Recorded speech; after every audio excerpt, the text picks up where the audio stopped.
السلام علیکم رحمۃ اللہ۔ آج ہم فصل نمبر 7 پڑھیں گے جس کا موضوع ہے اسم تصغیر۔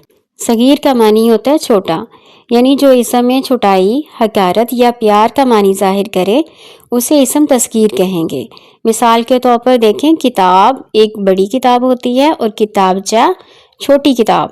اسی طرح عربی میں اس کی مثال دیکھیں، قلم سے قلیم یعنی چھوٹا قلم۔ آگے دیکھیں اسم تصغیر کے ضروری قاعدے، یعنی وہ اوزان بتائے گئے ہیں جس پر اسم تصغیر آتا ہے۔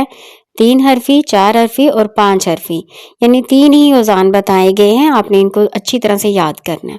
دیکھیں پہلا وزن ہے 3 حرفی اسم کے بارے میں۔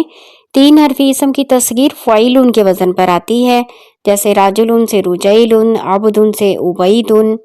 4 حرفی اسم کی تصغیر فعیل کے وزن پر آتی ہے، جیسے جعفر سے جعیفر۔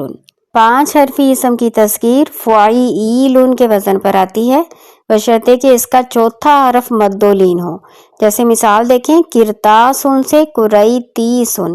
اور اگر چوتھا حرف مد و لین نہ ہو تو اس کا 5واں حرف حذف کر کے تصغیر بھی فعیل کے وزن پر کرتے ہیں، جیسے مثال دی گئی ہے، سفر جلن سے سفیرجن۔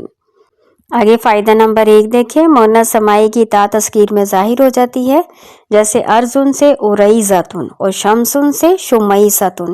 یہ دونوں ارزن بھی مؤنث ہے اور شمسن بھی مؤنث ہے، جب اس کی تصغیر بنائیں گے تو وہ مؤنث کی تا ظاہر ہوگی۔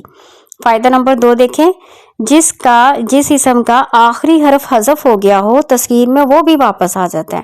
مثال دیکھیں، ابن سے بنیون، ابن اصل میں بنون تھا نا، تو جب اس کی تصغیر بنے گی تو واو یا کی شکل میں ظاہر ہو جائے گا۔